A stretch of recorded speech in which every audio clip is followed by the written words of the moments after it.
Mga idol, meron tayong ship out pupuntang Makati ng Motor Punk Max Electric Scooter. Darling, this unit can run up to 60 kilometers per full charge.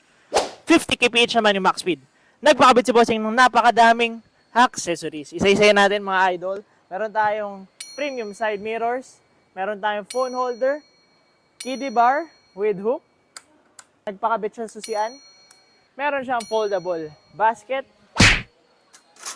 Boom! Darling, nagpakabit siya ng foldable seat. Alright.